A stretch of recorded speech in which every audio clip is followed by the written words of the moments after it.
দুষ্টু দুষ্টু থাকো ঠাম্মির কাছে একটু রোদে। হ্যাঁ, শিবু আঙ্কেল কালার করছে, দেখো কি যেন দেখতেছে।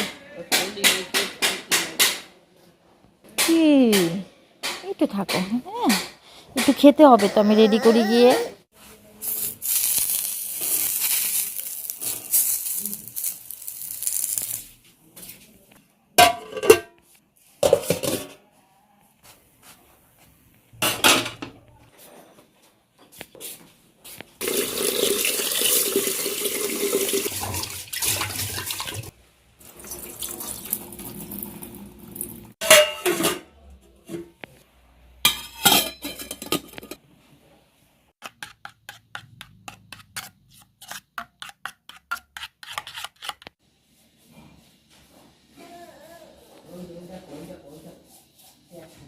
কি দেখছো তুমি?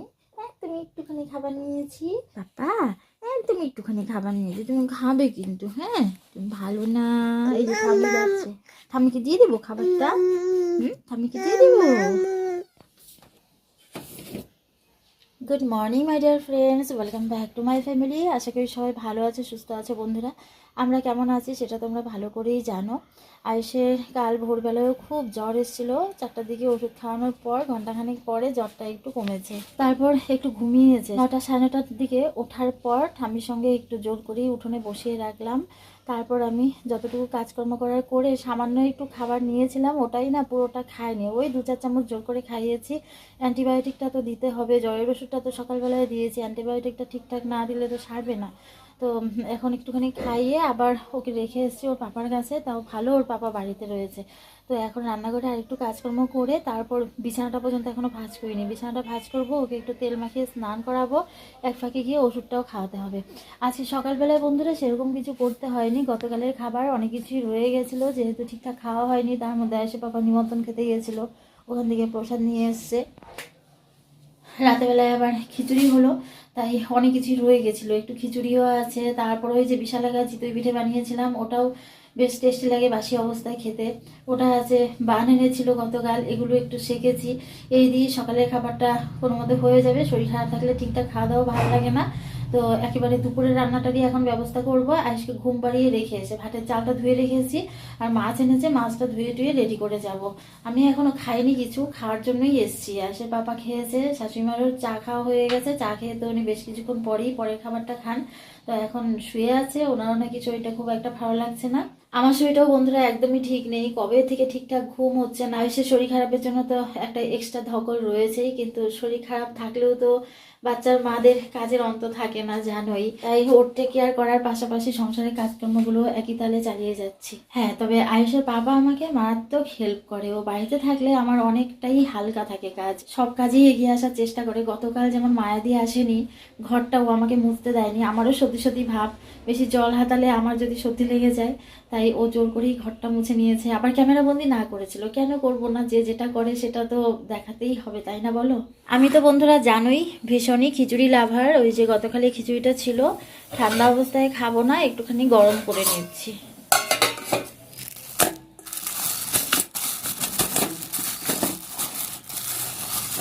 মাছটা ধুয়ে রেখে নুন হলুদ মেখে যাব। হ্যাঁ আসছি, দাঁড়াও, হয়ে গেছে আমার।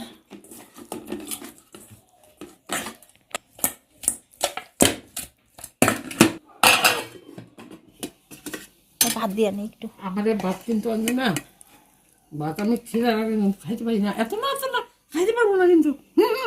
আচ্ছা ভাত বোঝা যায় না, ভাত মিশাইছি যে। না না, শীতের দিনে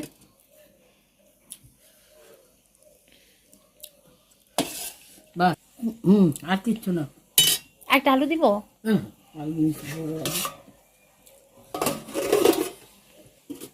চাটনি মা খাও কিন্তু। খাবো তো চাটনি, কদিন ধরে খাইতেছি, ভয়ও লাগে। কিচ্ছু হবে না।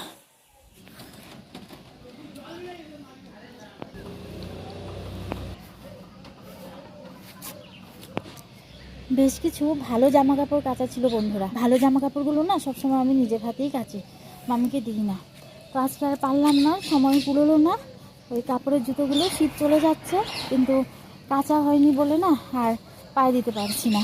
ঠান্ডার মধ্যে ওই নর্মাল যে জুতো হয় ওগুলো পরেই বেরোতে হচ্ছে। আজকে তাড়াহুড়ো করে জুতোটা কোনো মতে ধুয়ে নিলাম, বাইরে পড়েছিল, নোংরা হয়েছিল। তো এবার জামা কাপড়গুলো নিয়ে যাই। খাবার তো রেডি করে এসেছি আয়ুষের, জানি না ক চামচ খাবে, তবু আমাকে তো চেষ্টা করতেই হবে যে করেই হোক। আয়ুষকে ওষুধ খাওয়ানোর পর না আজকে বমি করে রাবার ক্লথটাকে ভিজিয়ে ফেলেছে, বমি দিয়ে নোংরা করে ফেলেছে।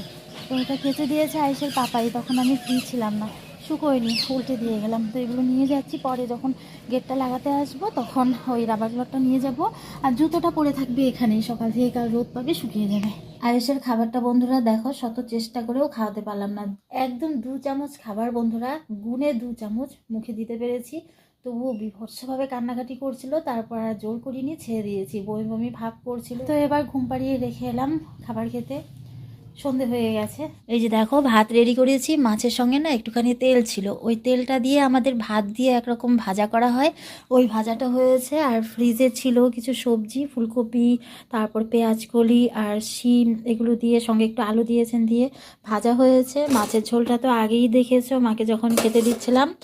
আর ডালটা ছিল গতকালের, এই যে ডালটা জাল করা হয়েছে।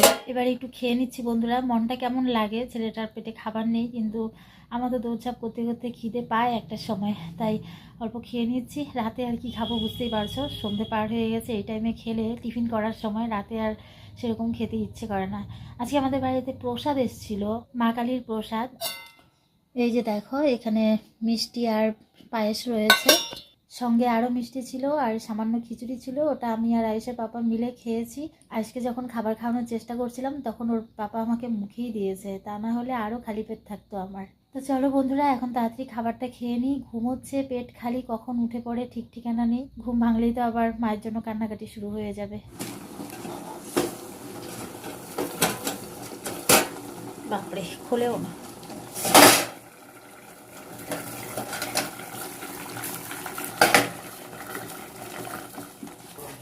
ডাল আর তরকারিটা গরম করছি, ভাত ঠান্ডা না, ঠান্ডার মধ্যে ভালো লাগবে না।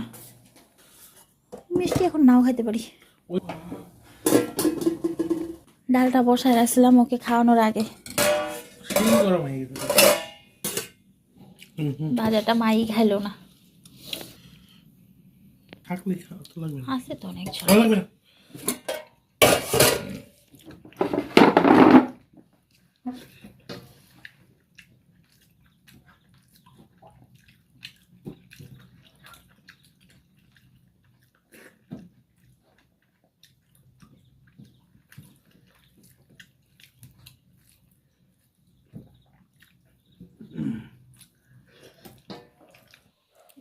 এই কাপড়ের বোঝা আমার রাত 3টা বাজলেও ভাঁজ করতে লাগবে।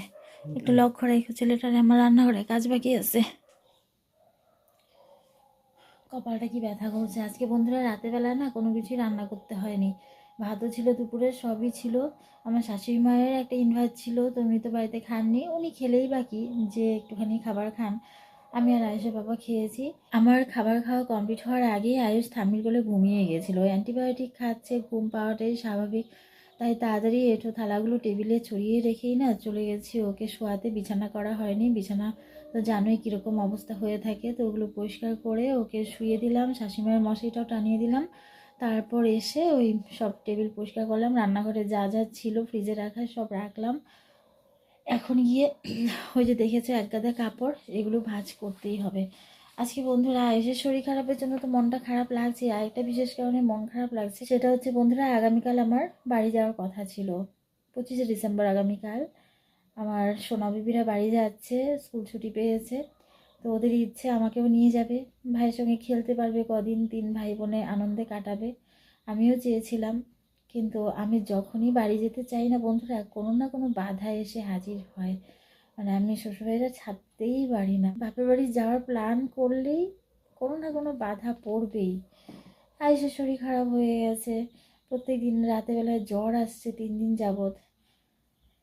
আমারও শরীরটা কেমন লাগছে, আমারটা না হয় বাদই দিলাম, আয়ুষকে তো অসুস্থ অবস্থায় আমি নিয়ে যাব না, কারণ ওখানে ডাক্তার দেখানোর সুবিধা নেই, আমাকে এখানেই আসতে হবে ছুটে।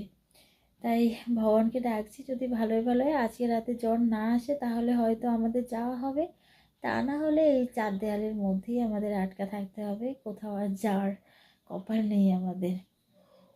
আমার শুধু কপাল না বন্ধুরা, সারা শরীর এমন ব্যথা করছে, আসলে শোয়ার কোনো ঠিক থাকে না, তো রাতের বেলা তো ঘুম হয় না বললেই চলে। তো রাত জাগা অবস্থায় যখন একটু চোখটা লেগে যায় তখন হয়তো যেখানেই পারি সেখানেই ধপাস করে একটু পড়ে যাই, তাই জন্য হয়তো উল্টাপাল্টাভাবে শুয়েছি, শরীর ব্যথা হওয়াটাই স্বাভাবিক। তো বন্ধুরা, এবার গিয়ে ওই এক গাদা কাপড় ভাঁজ করি, আজকে আর চুল টুল আঁচড়াইনি, এভাবেই শুয়ে থাকবো। আর যেহেতু ঘুমোচ্ছে, এই সুযোগটা আমাকে কাজে লাগাতেই হবে।